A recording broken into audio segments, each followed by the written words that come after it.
Nobody at the Galactic Academy of Unified Species had ever seen a human walk like that before. Professor Dellis was halfway through explaining the mating rituals of silicon-based life forms when the door slid open without warning. The announcement had come just minutes earlier.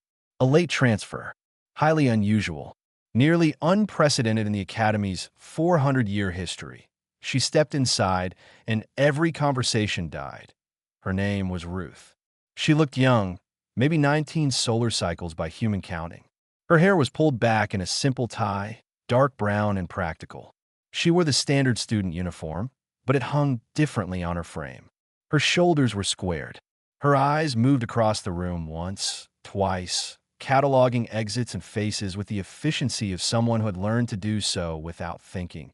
But it was her hands that Oren noticed first. Oren was a Tez Sani, tall and thin with 4 arms that he usually kept folded nervously against his chest. His species had evolved for cooperation and careful thought, not confrontation.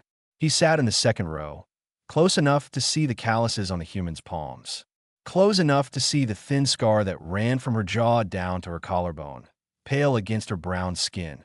Those were not the hands of a diplomat's child. Those were not the hands of a researcher or a student who had spent her life in comfortable study. Ruth took the empty seat beside him without a word. She pulled out a datapad that looked like it had survived a war, its edges worn smooth from use. Professor Dellis cleared his throat and continued the lecture, but his eyes kept drifting back to the new arrival. Whispers spread through the rows behind them. Oren's sensitive hearing caught fragments. Her file is locked. Classified sections. Military involvement. Humans are supposed to be friendly. Why does she look like that? Did you see the scar? Ruth wrote notes in small, precise letters. She did not look up. She did not acknowledge the attention. Oren watched her from the corner of his eye, fascinated despite himself. He had met humans before. The Academy had perhaps a dozen human students, children of ambassadors and scientists. They smiled easily. They made jokes. They went out of their way to seem harmless. This one did not seem to care about appearing harmless at all. The lecture ended. Students gathered their things and filed toward the door, but many lingered, hoping to catch another glimpse of the human. Ruth packed her worn datapad slowly, as if she had nowhere else to beat. Oren's 4 hands fidgeted with his bag straps. His people were not known for bravery. They were known for thinking too much, for hesitating, for running careful calculations before taking any action. But something about the way Ruth sat alone, surrounded by empty seats that students had deliberately avoided, made him stay till he cleared his throat. She looked up. Her eyes were brown, lighter than her hair. There was nothing hostile in them, just patience and something deeper that Oren could not name. "I am Oren," he said. "Welcome to the Academy, Ruth." Her voice was lower than he expected, a little rough at the edges. "Thanks," she smiled then, just barely, and Oren felt some of the tension leave his shoulders. Maybe the whispers were wrong. Maybe she was just different, not dangerous. Humans came from a harsh world. Everyone knew that. Perhaps she had simply been shaped by it more than most. The campus alert shattered the moment. Red lights pulsed along the ceiling. A calm synthetic voice announced a security incident. Category 3 Predator Breach. Eastern Wilderness Preserve. All students were to shelter in place immediately. Around them, the remaining students erupted into motion. Some ran for the designated shelter areas. Others clustered near windows, trying to see what was happening. Oren's hearts were beating fast, all 3 of them pounding against his ribs. The Wilderness Preserve bordered the Academy grounds. Whatever had escaped was close. "Security teams will handle it," a student nearby said, though his voice trembled. "They always handle it." But Oren noticed that Ruth had not moved toward the shelters. She was standing now, her head tilted slightly, listening to something he could not hear. Her hand had moved to her side, fingers brushing against her uniform as if searching for something that should have been there. "What are you doing?" Oren asked. Ruth looked at him.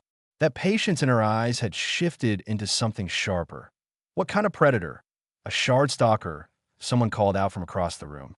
6 legs, razor spines along its back. They say it escaped from a transport ship. Oren had seen images of shard stalkers in his xenobiology classes. They were apex predators from a high-gravity world, capable of tearing through metal plating.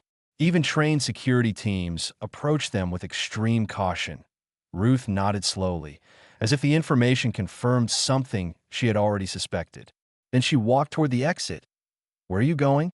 Oren followed her without thinking, his forearms reaching out as if to stop her. "The shelters are the other way." She paused at the door.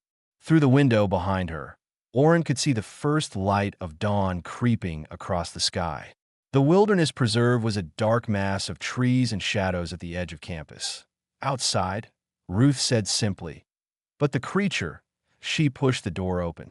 Cool air rushed in, carrying unfamiliar scents. Ruth looked back at him one more time. That smile was gone.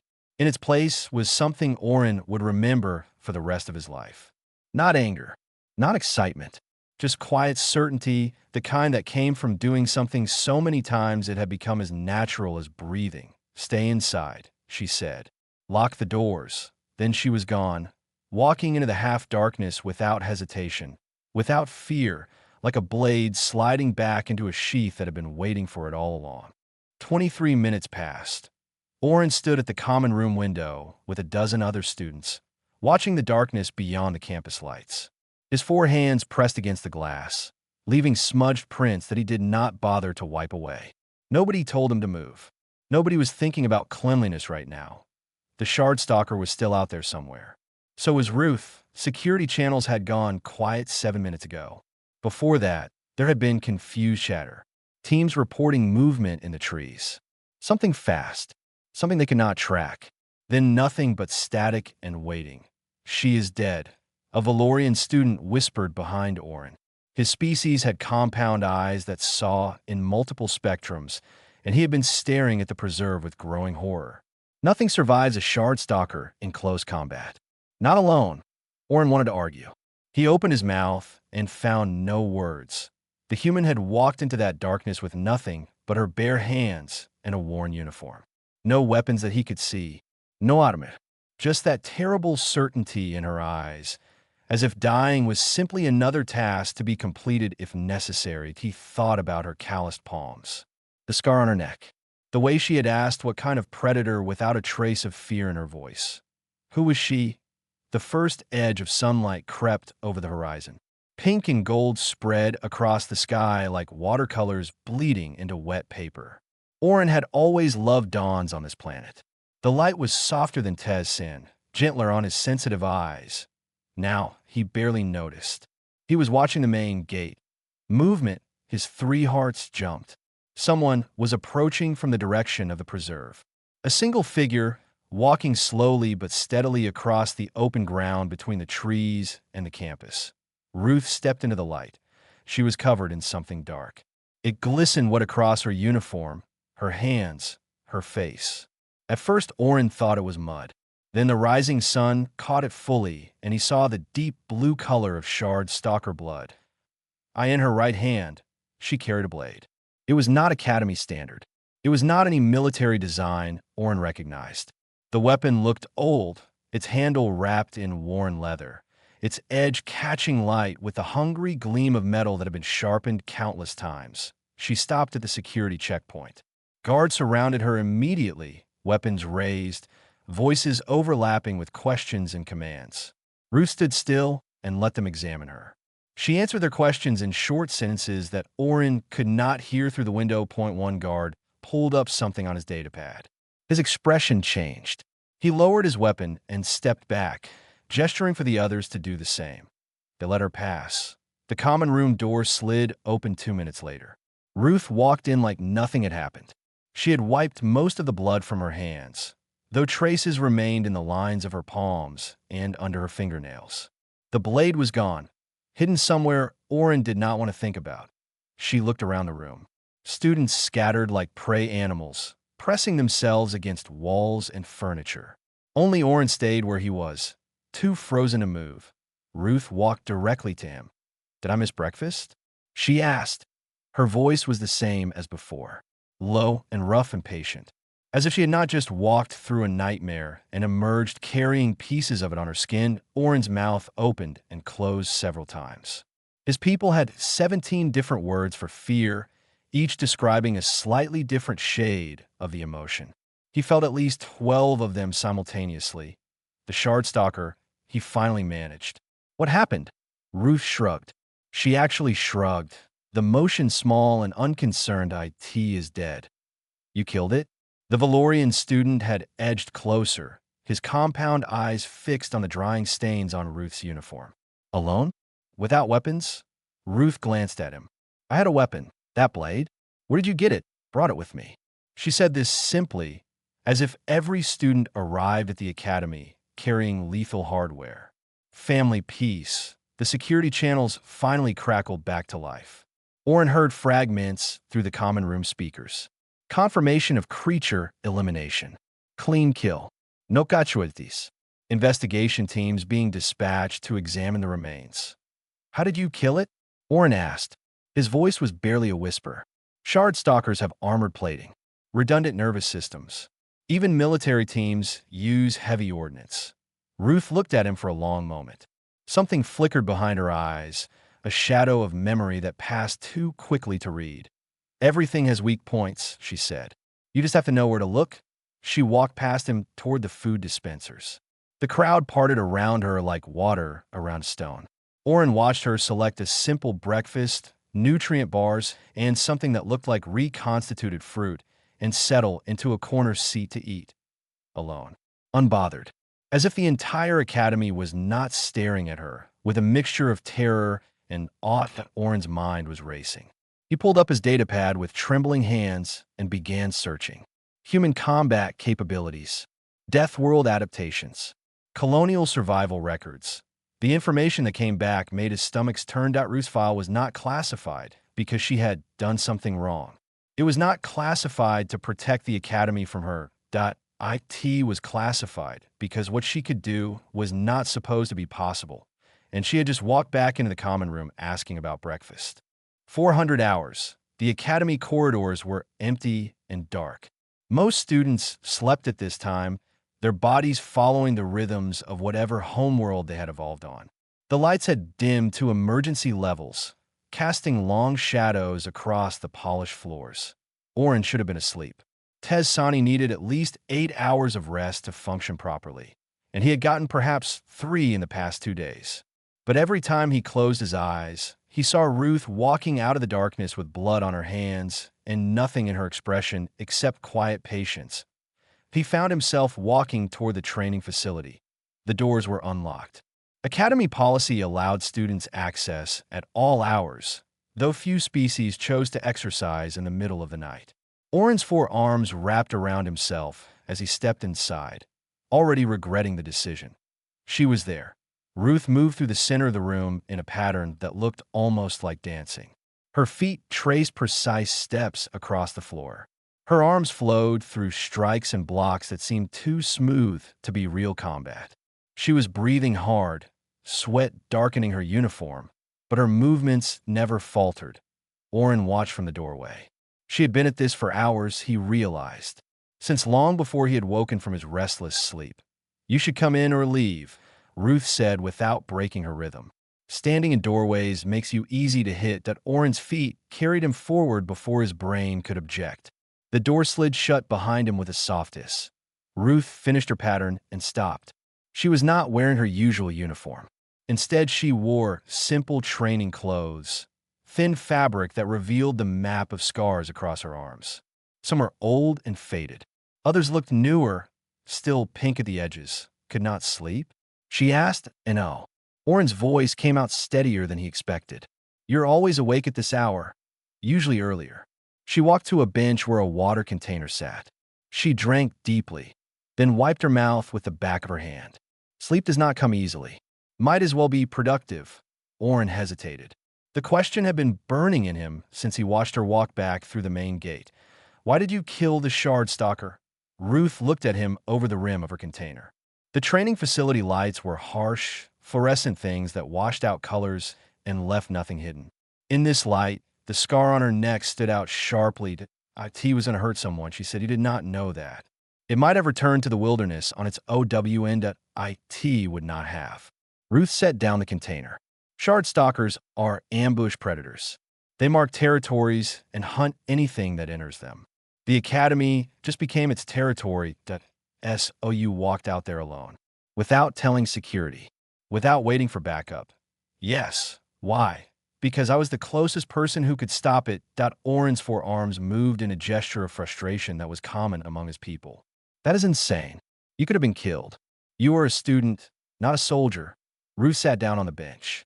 She looked smaller without her uniform, younger somehow despite everything he had seen her do. I was born on a colony world, she said. Frontier planet. 200 people in our settlement, including children. We were 3 days' travel from the nearest military outpost. She paused, and Orin found himself moving closer without meaning to. Things came for us sometimes. Different creatures from the local ecology. Most of them could kill a human without trying. We did not have walls strong enough to stop them. We did not have weapons powerful enough to scare them away. What did you do? My mother taught me to hunt before she taught me to read. Ruth's voice was calm, almost distant, like she was reciting something she had told herself many times before. On Earth and its colonies, we do not wait for someone else to handle it. You handle it or people die. Orin thought about his own homeworld. Tez-San was peaceful, its ecology carefully balanced over millions of years. The most dangerous native creature was roughly the size of his hand. Is it true what they say about Earth? He asked softly. About the predators? The diseases? The natural disasters? Ruth laughed, but there was no humor in it. Earth is trying to kill humans every single day. It has been trying since our species first evolved. We just got very good at not dying. She stood up and began her patterns again. Slower this time, her body moving through strikes that Orin now recognized as designed for targets much larger than herself. He watched her hands cut through the air, those calloused, scarred hands that had killed something most soldiers feared. Are you scared? He asked. When you go out there to fight? Ruth paused mid-motion. She turned to look at him, and for the first time since he had met her, he saw something vulnerable in her expression. Every single time, she said. Every single time I am terrified. Then why do you do it? Because being scared does not mean you get to stop. She resumed her practice, her voice steady despite the sweat running down her face. It just means you are paying attention. A chime echoed through the facility. Ruth stopped immediately, her head turning toward the door. That is the administrative summons, Orin said. His people had excellent hearing, but even he had barely caught it. Someone wants to see you. Ruth nodded. She gathered her things with quick, efficient movements. They're going to ask about the blade, she said. About how I got here. About what I am. What are you? She looked at him one last time before walking toward the door. I am someone who does what needs to be done, she said. And that scares people. The Academy Council chamber was designed to intimidate. 12 seats rose in a semicircle around a single platform in the center. Each seat represented a different species in the Galactic Union, and each was occupied by a representative who had the authority to expel students, revoke privileges, or recommend criminal charges. Ruth stood on the platform alone. She had changed back into her standard uniform. The blade was gone, confiscated by security pending investigation. Her hands hung at her sides, empty and still. Orin watched from the public gallery above. He should have been in class, but something had pulled him here instead. A need to see what would happen. A fear that he already knew. This hearing is now in session. The speaker was a Varelian, a heavy-bodied species with thick gray skin and small eyes that missed nothing. The matter before us is the conduct of student Ruth during the security incident 2 days ago. A holographic display activated, showing images of the Shard Stalker's remains. Several council members shifted uncomfortably at the sight. Student Ruth left the designated shelter area without authorization. The Varelian continued. She entered a restricted zone during an active threat. She carried a concealed weapon that was not registered with Academy security, and she engaged in lethal combat without orders or approval. Ruth said nothing. She stood perfectly still, her eyes moving across the council members with that same patient attention Orin had seen before. The Kelleran representative leaned forward. The species was known for their cautious nature and their distrust of physical violence. This human is dangerous, she said. Her voice was high and musical, completely at odds with her words. She killed a Category 3 predator with a blade. A blade. What might she do to a fellow student if provoked? Murmurs spread through the chamber. Oren's four hands gripped the railing of the gallery. Another council member spoke up. We have tolerated human enrollment because your species claims to have evolved past its violent origins. But this student is evidence that such claims are exaggerated. Ruth finally moved. She raised her chin slightly, meeting the speaker's eyes. May I respond? The Varelian hesitated, then nodded. I did not kill the Shard Stalker because I wanted to. Ruth's voice carried clearly through the chamber, steady and calm. I killed it because I was capable of doing so, and because no one else was close enough to act in time. You're not security personnel, the Kelleran said. You are a student. Your role is to learn, not to engage in violence. That MY role is whatever the situation demands. Ruth did not raise her voice, but something in her tone made several council members lean back in their seats. I was raised on a frontier colony. I have been fighting since I was 12 years old. Not because I chose it, but because people needed to be protected and I had the skills to protect them. She paused, and Oren saw her hands tighten briefly in a fist before relaxing again. Being good at something dangerous means you have a responsibility to use it protecting those who cannot protect themselves. I did not ask for this burden, but I will not apologize for carrying it. Silence fell over the chamber. The council members exchanged glances that Oren could not interpret. Then a new voice spoke up, surprising everyone, including Oren himself. The Tezsani representative rose from her seat. She was old, her four arms thin with age, but her voice was clear.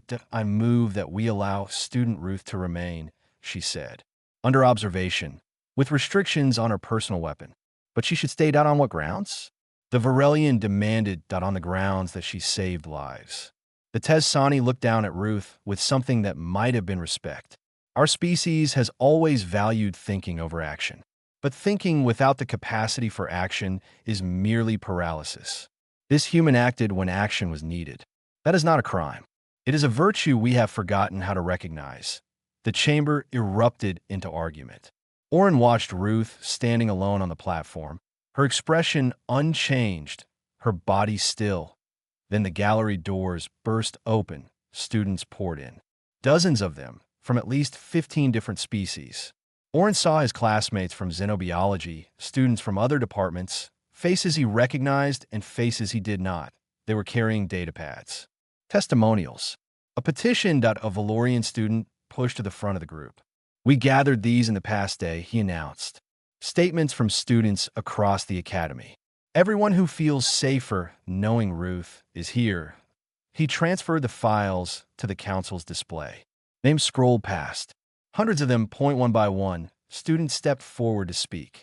They talked about fear, about how the academy had always felt exposed, vulnerable to the dangers of a galaxy that did not care about academic protocols or safety procedures. And they talked about Ruth, about watching her walk back through the gate at sunrise, about knowing, for the first time, that someone was willing to stand between them and the darkness. Oren found himself moving without thinking. He pushed through the crowd until he reached the front of the gallery. She is not a threat, he said. His voice shook, but he kept going. She is the opposite of a threat. She is what this academy needs. Someone who will act when the rest of us are too afraid. Ruth looked up at him. That smile appeared again, small and surprised and genuine. The Varelian called for order. The vote was taken by a margin of 7-5. Ruth was allowed to stay. Afterward, in the corridor outside the chamber, she found Oren in the dispersing crowd. Thank you, she said quietly. Her hands were trembling slightly. She hid them quickly behind her back, but not before Oren noticed. You were scared, he said. In their doubt, I told you. She shrugged, but her eyes were bright with something that might have been tears. Being scared does not mean you get to stop. The sirens began at sunset. Oren was in his dormitory when the emergency lights activated. The sound was different from the predator breach alarm. Deeper, more urgent. A sound he had only heard in drills and hoped never to hear for real. System-wide alert, the synthetic voice announced. Hollow swarm detected entering planetary approach vector. All personnel prepare for ground-level incursion. This is not a drill. His blood turned to ice. Hollow swarms were the stuff of nightmares. Mindless organisms that traveled in massive clouds through space, descending on planets and consuming every scrap of biological matter they could find. Entire colonies had been lost to them. Species had gone extinct, and one was coming here. The common room was chaos when he arrived. Students clustered around display screens showing sensor data. A dark mass moved through space toward their world. Countless individual creatures that merged and separated and merged again like a living storm. Planetary defense will stop most of them, someone said. But their voice was shaking. Ground breaches are inevitable. Security teams are mobilizing. To do what? A Kelleran student wailed. You cannot fight a swarm. You can only run. There is nowhere to run, another voice said. The swarm is too fast. Evacuation ships cannot outrace them. Oren pushed through the crowd. Searching for one face among the many, he found Ruth near the exit. She was dressed differently than usual. Not her academy uniform. Something darker fitted close to her body. Practical. She was speaking quietly with the security commander, a grizzled veteran who looked like he had not slept in days. IT will not work, the commander was saying. We cannot spare anyone for external operations. Every team is needed to defend the main structures. You're going to lose, Ruth said calmly. The swarm does not attack head-on. They probe. They test. They find weaknesses and exploit them. By the time they breach your walls, they will know exactly where to strike. And what do you suggest? Ruth looked past him toward the windows where the sun was setting in streaks of red and gold. You defend the walls, she said. I will be outside them. The commander stared at her. That is suicide. That I have survived swarms before. Ruth's voice was flat, unemotional. When I was 14, a smaller incursion, but the tactics are the same. You do not wait for them to come to you. You go to them. You eliminate their scouts before they can report back. You blind the swarm, make it stupid, make it vulnerable. You are one person. Yes, the commander shook his head. I cannot authorize this. You are a student. Ruth smiled, but there was nothing warm in it. That I've been doing this since I was 12 years old. The only difference now is I have something worth protecting. She turned to walk away. Oren stepped in her path. Wait, he said. His forearms spread wide, blocking her. You cannot do this alone. That I do not have a choice, Ruth said. The commander will not spare anyone. The security teams are needed inside. Then I will help. The words left his mouth before he could stop them. Oren's 3 hearts were pounding so hard, he thought they might burst through his chest. His species was not built for fighting. They were built for running, hiding, thinking their way out of danger. But Ruth had taught him something in the past days. Something his people had forgotten. Being scared does not mean you get to stop. Other students gathered behind him. The Valorian with compound eyes. A Kelleran who specialized in communications. Dozens of others, drawn by the argument and the determination in Oren's voice. We can monitor, the Valorian said. Coordinate. Use the Academy Sensor Network to give you eyes across the entire preserve. Communications relay, the Kelleran added. We keep you connected, warn you about movement patterns. Ruth looked at them. Something shifted in her expression. That hardness cracked, just slightly, revealing the exhaustion and fear underneath. You understand what you're volunteering for, she said. This is not a drill. People might die tonight. That we understand, Oren said. You're not doing this alone. Not anymore. Ruth was silent for a long moment. Then she nodded once. Fine. She pointed at the Valorian. You're my eyes. She pointed at the Kelleran. You're my voice. She pointed at Oren. You coordinate everything. Keep the teams organized. If I go down, you pull everyone back to the walls. Understood? Understood, Oren said. Through the windows, the last light of sunset faded into darkness. Somewhere above them, the swarm was descending through atmosphere. Ruth checked her blade one final time. They come with the dark, she said. So we hunt in the dark. Then she walked out into the night. The swarm fell like rain. Oren watched on the sensor displays as pods broke through atmosphere and scattered across the wilderness preserve. Hundreds of them, maybe thousands. Each pod contained dozens of organisms that would emerge, link together, and begin searching for biomass to consume. Ruth's voice crackled through the communication link. First contact in 3 minutes. Maintaining radio silence after that. Check in every 15. Understood, Oren replied. His 4 hands moved across multiple displays, tracking movement patterns and relaying information to the student teams positioned throughout the command center. Stay safe. That is not how this works. Then the line went quiet. The night stretched endlessly. Through the sensor network, Oren could see flashes of movement in the preserve. Ruth appeared as a single among thousands, moving through darkness that would have been impenetrable to most species, but not to her. 15 minutes passed. Check-in. 12 eliminated. Ruth's breathing was heavy but controlled. They are testing the eastern perimeter. Warn security. Oren relayed the message. Security teams reinforced the eastern wall. 30 minutes. Check-in. 27 total. She was panting now, moving slower. An hour. Check-in. 37. A pause. I'm hit. How bad? Oren's voice cracked. Manageable. Keep watching. The swarm was adapting.